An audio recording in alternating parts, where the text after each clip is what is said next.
Bonjour les amis. Bonjour. Salut. Ça va? Ouais. Salut Régis. Oui, Ça va oui, super. on l'a refait, on l'a refait. Bonjour les amis, est-ce que ça va? Alors. Non, ça va pas très bien en fait. Ouais, je me demandais si on avait regardé les niveaux. Oui, c'est l'air d'aller, c'est bon. On se refait Oui, une petite c'est bon. synchro ou c'est Allez, bon? on y va, on commence. Allez, bonjour à tous, est-ce que ça va? Salut Régis. Alors c'est avec un peu d'émotion qu'on se retrouve ce matin, en tout cas pour ma part, parce que c'est le dernier live du salon. Et j'ai un peu le sentiment d'une fin de colonie de vacances. Vous voyez, on a vécu ensemble pendant 5 jours. Là, on va se quitter. Alors promis, on va pas Secret pleurer. story, Mais... hein? Ah non, pas jusque là, mais enfin il y a un petit passement au cœur, donc voilà, on va faire ce live. Mais moi, je vais avoir un petit peu d'émotion. C'est vrai. Et elle est partagée, Régis. Ah super, super. Alors je vous donne le thème de la discussion de ce matin, du débat, et je pense qu'on va avoir plein de choses à dire. Il y en a qui vont bien s'amuser. Alors la photo de rue, est-ce que c'est facile? Ah pardon, je recommence. La photo de rue, c'est facile. Il suffit de photographier les inconnus en bas de chez soi. Alors c'est volontairement provocateur, mais je pense qu'il y a quand même des choses à dire là-dessus. Qui est-ce qui veut lancer les hostilités? Pas tous à la fois? La photo de rue c'est facile. Non, la photo de rue c'est pas facile. Je ne pense pas, tout au moins pas pour moi, parce que il y a une certaine difficulté à regarder quelqu'un et puis à le photographier de près. Généralement, tout au moins, je parle de photo de rue, pas avec un zoom de 100-500 à 50 mètres.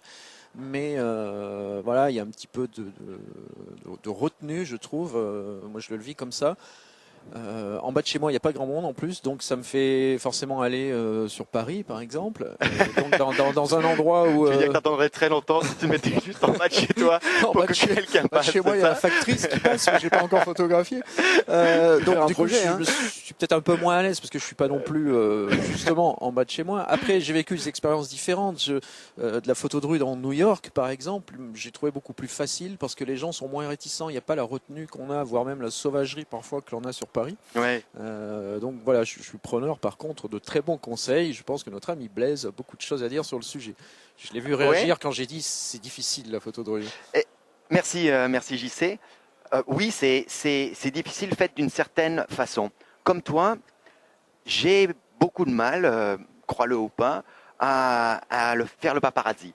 Être un peu distant, essayer de prendre des photos cachées à l'improviste. Je trouve que il y a quelque chose d'une certaine violence. On pénètre dans l'intimité de quelqu'un sans lui avoir demandé ce qu'il en pensait. Alors il y a des coins qui se prêtent très bien à ça, des marchés où ils sont très habitués à avoir des photographes, et c'est pas mal ce genre d'endroit pour commencer parce qu'ils sont photographiés à longueur de journée et là ils ont l'habitude. Maintenant mon parcours professionnel c'est plus travailler avec les gens, les mettre à l'aise, savoir les faire poser, leur faire faire des choses. Je suis un photographe social et j'aime rendre les gens beaux et à l'aise.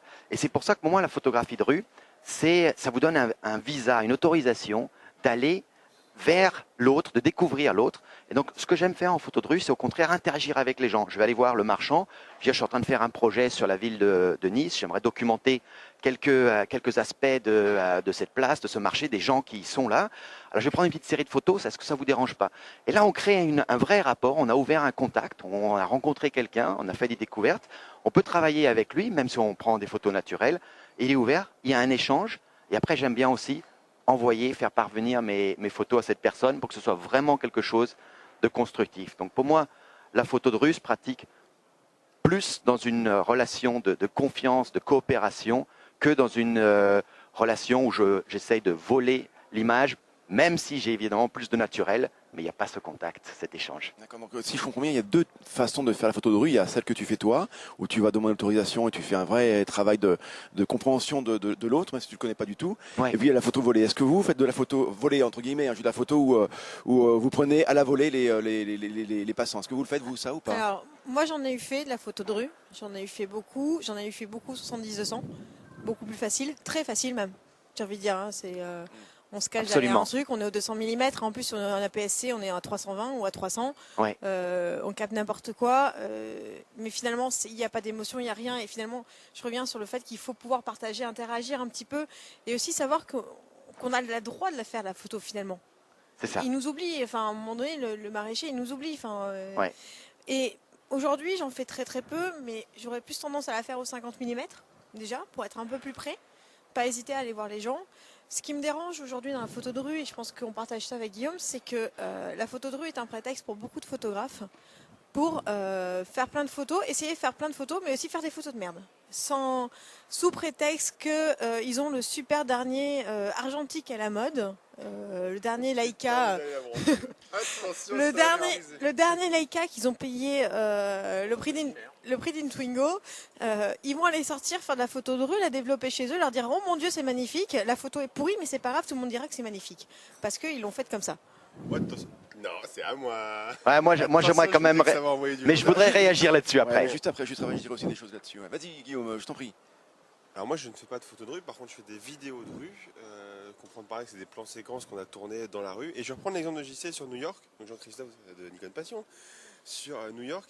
Effectivement, quand on arrive en France et qu'on fait des vidéos à l'extérieur, les gens ont très très vite peur. Parce que moi j'ai le trépied, je suis peut-être un peu moins discret, et puis finalement j'ai pas besoin d'aller discuter parce que j'ai pas besoin qu'ils interagissent avec moi, j'ai besoin d'un plan de remplissage. Et à New York, moi quand on avait tourné là-bas, c'était évident qu'on soit là, qu'on fasse parler la ville. Ils passaient devant la caméra, il y en a qui me faisaient des coucous, il y en a qui me faisaient... Alors que à Paris, j'ai le même matériel, je n'ai pas une grande pancarte, faites une grimace ici, mais les New-Yorkais se prêtent au jeu. On avait la GoPro, on avait un des premiers réflexes qui faisait de la vidéo, et les gens se prenaient au jeu. Ils savaient que je filmais, et pourtant il n'y a aucune LED qui apparaît sur les appareils photo, il n'y a pas de flash, il n'y a rien. Et ils se prenaient au jeu, Ouais. ils faisaient des idiots devant Parce qu'ils ont l'habitude. Parce qu'ils ont l'habitude et ils se prêtent au jeu. Moi, je me souviens d'un plan à New York où ils remontaient le métro, qu'on a accéléré après, mais ils faisaient des grosses grimaces quand je sortais, alors qu'en France, tu fais ça sur Paris, ça n'existe pas, quoi. Enfin non, ils baissent la tête et ils avancent. Voilà. Après, je vous laisse la pourrir. Mais par contre, après, je suis d'accord. Alors moi vas-y JC, tu avais un droit de réponse par rapport à dire deux Céline. secondes. Je sais pas si c'est un droit de réponse, je voulais juste... J'y arriverai pas. Non mais JC c'est le doyen, je suis pas non plus trop le... Voilà. Trop Non, mais le... je voulais Si on veut qu'il y ait réagir l'année à ce que, prochaine, il faut le ménager, donc vas-y JC, pas de Je problème. voulais réagir à ce que tu disais tout à l'heure. Pour moi, la photo de rue, c'est pas de la photo volée, mais c'est plutôt de la photo bien sûr. à la volée. Bien sûr, je comprends, oui. Et- mal et- dit. Ça c'est c'est mal très, dit, ça, c'est c'est beau, ça, hein. ça, c'est très très beau. Ça faisait Ça, 3 c'est minutes très beau. que je la On calculais. pourrait le mettre en dessous là. Ça, Et c'est alors, bon, j'en ai- ça. C'est le résumé, Ouais, c'est On très, en très est, bon. c'est bon. Encore une fois. J'en ai une deuxième. De même que je trouve, alors là pour réagir et aller dans le sens de Céline, autant il y a effectivement beaucoup de gens qui montent des photos et je trouve qu'on voit beaucoup de photos dans la rue et que l'on voit peu de photos de rue. Et street photographie. L'art de la formule ce matin, Voilà, JC. Hein. J'ai l'art de la formule. Voilà. Non, c'est très facile de faire de la photo dans la rue parce qu'il suffit justement d'aller dans la rue, de mettre le premier objectif qui vient, de déclencher à tout va et de faire des photos de merde ou pas de merde, mais souvent. Voilà. Par contre, je vois très peu de très bons photographes de rue qui ont vraiment quelque chose de sympa à montrer. On avait exposé, d'ailleurs, il y a 2 ans, je crois, ici sur l'Agora, Rodolphe Seba, qui est un excellent photographe de rue, et d'ailleurs qui a gagné le prix Zoom du salon il y a 2 ans, que j'invite, je vous invite tous à aller voir ce qu'il fait, parce que c'est vraiment très très pertinent. Il n'y a pas une photo de Rodolphe Seba qui fait pas marrer les gens, et je trouve que c'est ça qui est sympa. Chaque photo interpelle, et on voit beaucoup de photographes de rue, ou censés être des photographes de rue, qui font des photos dans la rue, mais pas plus, qui n'ont pas de relief. Non, moi, je voudrais dire qu'il y a à mon sens, la photo de rue, c'est la chose la plus difficile parce qu'on ne peut pas prévoir le comportement des gens. En animalier, c'est plutôt simple. On connaît parfaitement l'animal, le renard. On sait qu'il va faire ça, ça ou ça à tel moment. Presque. En concert, c'est pareil. On sait que tel artiste, à la fin de son solo de guitare, il va faire tel ou tel mouvement. Le sportif, c'est pareil. Quand il marque un but, il va là. On peut le prévoir. A priori, l'étranger qu'on n'a jamais vu, on ne va pas prévoir ce qu'il va faire. Donc c'est plutôt difficile d'anticiper, je trouve, le mouvement de la personne, de choper le comportement qui va être intéressant. Alors c'est génial ce que tu dis et je vais rebondir dessus. Moi, je sature un peu sur des remarques de certains photographes. On parle de photos de rue, donc ils disent de toute façon j'ai le droit si je... Du coup, le salon est en train d'ouvrir. On va laisser l'annonce. C'est du live, hein. Alors, il précise la date pour être bien sûr que tout le monde se courant. Alors, il y a certains photographes qui disent de toute façon, j'ai le droit de faire de la photo de rue, je ne porte pas atteinte à la personne, donc j'ai même le droit de la diffuser. Et là-dessus, je ne suis pas du tout d'accord. Vous ne savez pas si vous portez atteinte à la personne. Si ça se trouve, cette personne n'a pas le droit d'être là. Si ça se trouve, cette personne sort de chez sa maîtresse. Si ça se trouve, plein de choses. Si ça se trouve, cette jeune fille vient de sécher les cours. Donc, on n'en sait rien. Et on ne peut pas légiférer pour eux, on ne sait pas. Ça ne sert à rien de commencer à se mettre derrière cette fausse règle, ce faux préjugé.